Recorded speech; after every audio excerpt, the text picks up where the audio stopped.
Hello everyone, जय माता दी। I hope कि आप लोग सब ठीक होंगे। आप सभी का स्वागत है मेरे चैनल पे। मैं हूँ रीना। तो आज का ये किचन क्लीनिंग ब्लॉग है दोस्तों। तो किचन का सारा पार्ट्स मेरा साफ़ हो चुका था। दिवाली की सफाई हो रही है अभी सब जगह, तो मैं भी कर रही हूँ। और ये जो है मेरे किचन में ना, एक ही साइड रैक है, एक साइड अलमीरा है और यहाँ पे एक साइड जो है पूरब की दिशा में स्टोव में रखती हूँ, क्योंकि हमेशा खाना आपको पूरब दिशा में बनाना चाहिए। तो ये रैक को मुझे साफ़ करना था। स्लैब पे जो इतने सारे सामान थे उसको भी साफ़ करना था।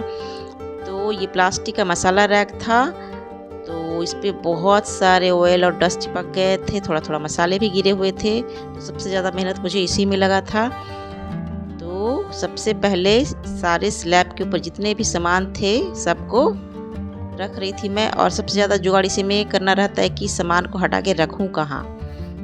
तो आपको ये स्लैब दिख रहा होगा छोटा, यहाँ से वहाँ बस एक लंबा सा स्लैब है और दूसरे साइड ना रैक है जिसमें मैं डब्बा सब रखती हूँ। उसका भी ब्लॉग में आप अपलोड कर चुकी हूँ।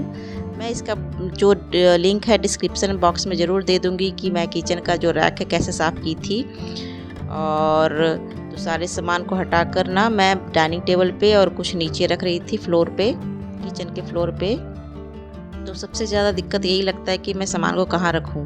और देखने में लगता है कितना छोटा सा स्लैब है, पर इसे साफ़ करने में मुझे बिल्कुल 2 घंटे लगे दोस्तों। मैं 12 बजे से शुरू की थी और पूरे 2 बजे तक मतलब ख़त्म हुआ।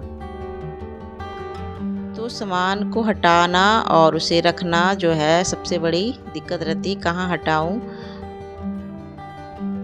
तो इस स्लैब के नीचे ना पेपर मैं नहीं डाली थी कॉकरोच की वजह से, तुरंत कॉकरोच आ जाते, पर इस बार मैं डालूंगी क्योंकि मैं कॉकरोच का दवाई लाई हूँ।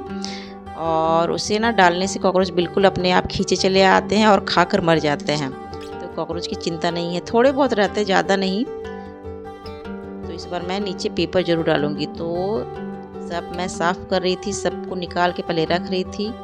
तो ये छोटे छोटे काम हैं पर बहुत टाइम लग जाते हैं। देखिए सारे सामान खाली करने के बाद कैसा स्लैब था, बिल्कुल बहुत ही डस्ट चिपक गया था, ऑयल चिपक गया था। तो मैं रेंट पे रहती हूँ दोस्तों, पर मैं अपने किचन को, अपने घर को बहुत साफ़ रखती हूँ।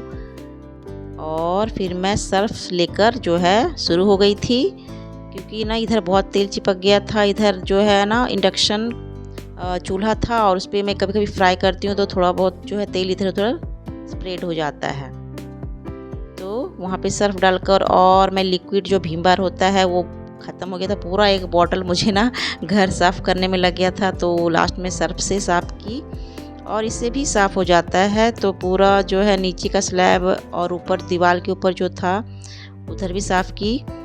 तो मैं बहुत साफ़ रखना पसंद करती हूँ और मुझे अच्छा भी लगता है। तो मेरे घर में जो मेड आती हैं वो भी बोलती हैं कि आप जितना साफ़ rखती हैं ना उतना कोई नहीं रखता, क्योंकि वो 10 घरों में काम करती हैं। तो वो हमेशा बोलती हैं कि आप बहुत साफ़ रखती हैं घर को। तो सर्फ लेके मैं इस तरह से साफ़ कर रही थी। और ये है दिवाली वाली सफाई, क्योंकि दिवाली में तो सब ऐसे ही साफ़ करते हैं, क्योंकि मैं हर रोज़ तो ऐसे नहीं कर पाऊँगी, टाइम ही नहीं मिलता है। तो एक बार कर देती हूँ, फिर जो उस पे रखे जो सामान होते हैं वो भले साफ़ होते हैं, स्लैब साफ़ करने का कहाँ टाइम मिलता है। तो घर साफ़ हमेशा रहना ही चाहिए दोस्तों, अपना घर हो या रेंट का घर हो। घर साफ़ सुथरा रहेगी तभी आपके घर में बरकत भी आएगी। और गंदगी घर तो मुझे बिल्कुल भी पसंद नहीं है, मैं हमेशा साफ़ सुथरा रखती हूँ। तो ये थी दिवाली वाली सफाई। और साफ़ करने के बाद बिल्कुल देखिए ऑयल वेल सब हट गया था, बिल्कुल नीट एंड क्लीन हो गया था। और अच्छा लगता है आपको बिल्कुल क्लीन करने से। तो स्लैब ना साफ़ करने में 10 से 15 मिनट लगे, ज़्यादा नहीं लगे। और उसके ऊपर जो रखे सामान थे ना उसको साफ़ करने में बहुत टाइम लगा मुझे। तो पूरा स्लैब जो चिकचिका गया था।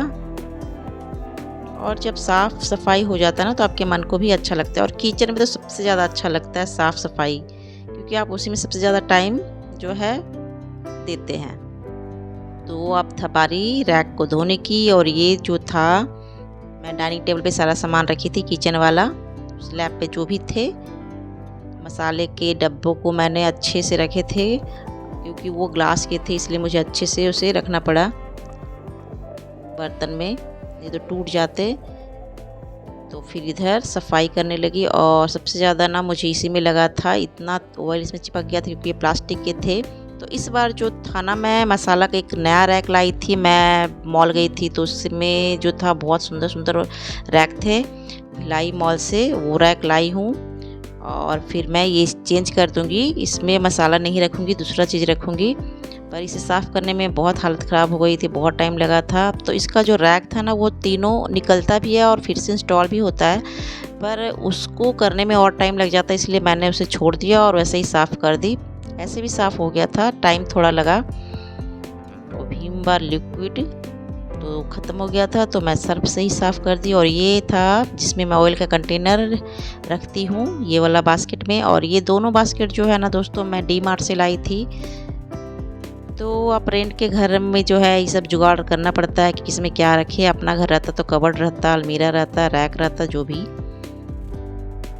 पर मैं अच्छे से रखती हूँ कोई भी सामान, कोई ऐसे नहीं कि जहाँ तहाँ जैसे तैसे रख दी। मैं हमेशा अच्छे से रखती हूँ। किचन का सामान तो सबसे ज़्यादा अच्छा से रखती हूँ मैं, क्योंकि सबसे ज़्यादा एक हाउस वाइफ ना उसी में टाइम स्पेंड करती है। और ये था एक छोटा सा बास्केट, स्पून बास्केट बोल लीजिए कोई भी। तो इसमें ना बहुत सारे सामान अट जाते हैं, तो इसमें भी बहुत चिपक गया था। ये भी मैं डी मार्ट से लाई थी और ये प्लास्टिक का रहता है, तो दोस्तों इसमें थोड़ा सा चिपक ही जाता है। एग्जॉस्ट फैन है किचन में, फिर भी थोड़ा सा चिपक ही जाता है। तो इसे भी मैं साफ़ कर दी थी और सारे साफ़ करके ना मैं बैल्कोनी में डाल दी थी। और यहाँ पे जो है 5 मिनट में ही सूख गया था, क्योंकि ना बहुत हवा चल रही थी। विंटर मौसम तो आ ही गया है और हल्की धूप थी। मौसम तो बहुत ही अच्छा है, उसका तो कोई कहना ही नहीं है। तो इस मौसम में लगता है बस हमेशा घूम नहीं जाए कहीं भी। तो बच्चों का स्कूल खुल गया तो अब कहाँ जाएंगे। तो ये मेरा था नया रैक, मसाले का रैक, जो मैं भिलाई मॉल से लाई थी। और ये बहुत ही सुंदर रैक है। आप लोग को कैसा लगा ज़रूर कमेंट कीजिएगा दोस्तों। तो इसमें मैं ना थोड़ा सा कलरफुल पेपर मेरे पास था, तो वो डाल रही थी, थोड़ा सा लुक अच्छा लगेगा। तो ये पूरा वाइट था ऊपर से नीचे, तो इसमें जो डिज़ाइन बनाया ना वो बहुत अच्छा है। तो मॉल में ना 2 रैक, 3 रैक, 4 रैक वाले भी मिल रहे थे, तो मुझे इतनी की ज़रूरत थी। ये 600 मुझे पड़ा था, तो थोड़ा सा महंगा है पर इसका लुक बहुत अच्छा है। तो इसमें मैं मसाले के डब्बों को रखूँगी। तो पहले प्लास्टिक वाली थी और अब ये न्यू लाई हूँ। अब इससे भी अच्छा मुझे कोई मिलेगा 1-2 साल बाद, तो मैं फिर इसे भी रिप्लेस कर दूँगी। तो आपको मेरा डेली ब्लॉग अगर अच्छा लगता होगा दोस्तों, तो प्लीज़ मेरे चैनल को लाइक, सब्सक्राइब, कमेंट ज़रूर कीजिएगा, ताकि आपको नोटिफिकेशन मिल सके। एक हाउसवाइफ का ब्लॉग, एक मिडिल क्लास फैमिली का ब्लॉग ऐसा ही होता है दोस्तों। तो मुझे ना ब्लॉग बनाना पसंद है और उसे अपलोड करके, ताकि आप इंजॉय कर सके। तो इस तरह जो है मैंने मसाले के डब्बों को रख दिया। तो मसाले का कंटेनर पहले प्लास्टिक का था, फिर स्टील का था, फिर अब ग्लास का आया। तो उसके बाद जो है इसमें मैं ऑयल का कंटेनर रखती हूँ। तो इस बास्केट में पहले मैं एक हल्का सा कार्डबोर्ड था, गत्ते थे, उससे मैं रख दी उसके नीचे, ताकि ना ऑयल जो है लगे नहीं नीचे। तो ये सब डब्बे जो छोटे छोटे, इसे तो मैं बीच बीच में साफ़ करते रहती हूँ। पूरे स्लैब को साफ़ नहीं कर पाती हूँ, उतना टाइम तो मिलता नहीं है, इतने सारे काम होते हैं। बच्चों को पढ़ाना है, खाना बनाना, खाना खिलाना, ब्लॉग बनाना। तो ये जो है मेरा ऑयल का कंटेनर है, बहुत ही सुंदर है। और ना ये ऐसा दिखता है, ऑनलाइन ही मंगाई थी, नीलम कंपनी का, बहुत सुंदर है।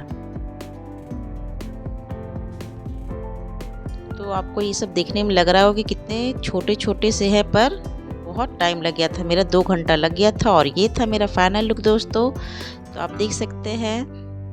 तो जब सामान जो है ना एक जगह अच्छे से ऑर्गेनाइज करके रखे रहते हैं, तो किचन का लुक ना अपने आप ही बहुत अच्छा लगता है।